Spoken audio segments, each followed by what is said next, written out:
एक पेड़ पर एक चिड़ा और उसकी बेटी रहते थे। बेटी का नाम टोनी था। वो दोनों मिलकर धागा बनाया करते थे। चिड़ा फिर वो धागा अमीर चिड़े के घर बेचता था। एक दिन चिड़ा अमीर चिड़े से कहता है, मालिक, मेरी बेटी सोने का धागा बनाती है। क्या वाकई तुम्हारी बेटी सोने का धागा बनाती है? हाँ मालिक, आप कहें तो मैं उसे आपके पास ले आता हूँ। ठीक है, मुझे मंजूर है, तुम ले आओ। लेकिन मालिक, मुझे कुछ पैसे चाहिए।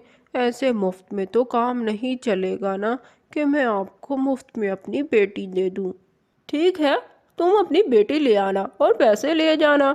अगर वो सोने का धागा ना बनाती हुई तो फिर तो मैं तुम्हें और उसे दोनों को मार दूंगा। अगर उसने सोने का धागा बना लिया तो मैं उससे शादी कर लूँगा। चिड़ा वापस घर आ जाता है और अपनी बेटी से बोलता है, चल चल बेटी, मालिक ने तुझे बुलाया है। मुझे क्यों? मुझसे आखिर क्या काम? बातें कम कर और चल, तेरे तो दिन बदलने वाले हैं। वो दोनों अमीर चिड़े के घर जाते हैं। चिड़ा अपनी बेटी टोनी को वहाँ पर छोड़कर पैसे लेकर भाग जाता है। अमीर चिड़ा उसे एक और जगह ले जाता है और वहाँ जाकर बोलता है, ए चिड़िया, तुम्हारे बाप ने तो बोला है तुम सोने का धागा बनाती हो। मैं तुम्हें यहाँ छोड़े जा रहा हूँ। मैं सुबह आकर देखूंगा कि तुमने सोने का धागा बनाया कि नहीं। टोनी ये सुनकर बहुत परेशान हो जाती है। रात हो जाती है। वहाँ एक बोना जिन आता है। क्या हुआ? तुम क्यों परेशान हो? टोनी उस बोने जिन को सारी बात बताती है। मैं तुम्हें सोने का धागा बनाकर दे सकता हूँ, लेकिन इसके बदले मुझे कुछ चाहिए।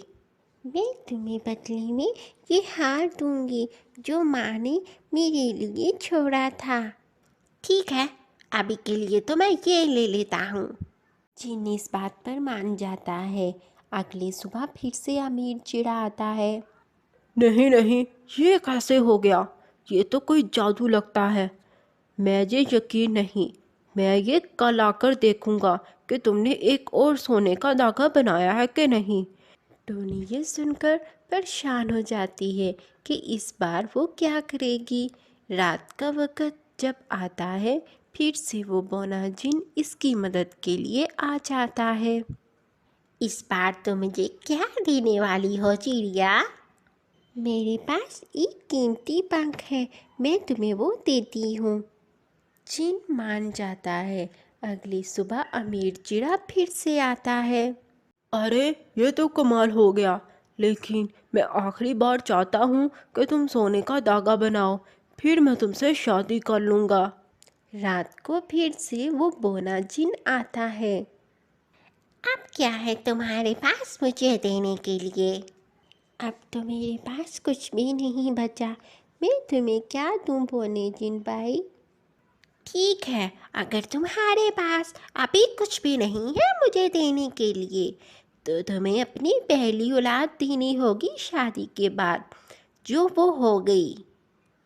टोनी इस बात पर मान जाती है, लेकिन मन ही मन में वो इस बात का इनकार कर रही होती है। अगली सुबह जब अमीर चिड़ा आता है तो वो देखता है कि टोनी ने सोने का धागा तो बना लिया है, तो वो टोनी से शादी कर लेता है। कुछ महीनों के बाद टोनी की पहली औलाद होती है। एक रात जब वो अपनी बेटी को सुला रही थी तो बोना जिन वहाँ पर आ जाता है।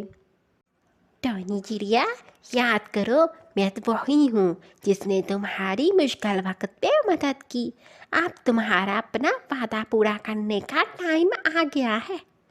नहीं नहीं, मैं तुम्हें अपनी औलाद नहीं दूंगी। तुम जो चाहो मुझे से मांग लो, मैं तुम्हें वो दे दूंगी। ठीक है, मैं ये तुम्हारी जान छोड़ दूंगा, लेकिन तुम्हें मेरा नाम बताना होगा जो किसी को भी नहीं मालूम। मुझे तुम्हारा नाम कैसे पता? मेरा नाम तो बहुत अनोखा है।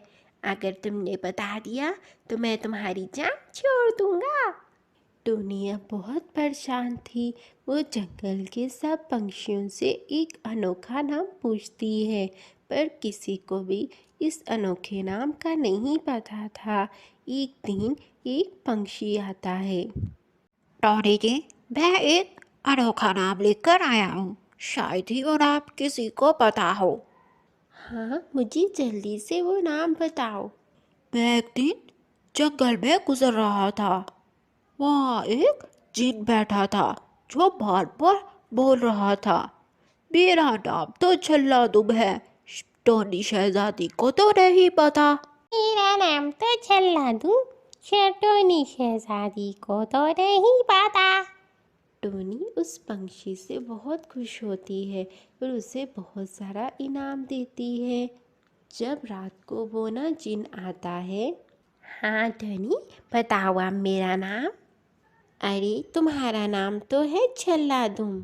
अरे ये कैसा हुआ? ये अच्छा नहीं हुआ। तुम्हें मेरा नाम किसने बताया?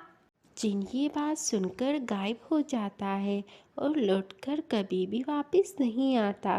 टोनी अपनी बेटी के साथ खुशी खुशी रहती है।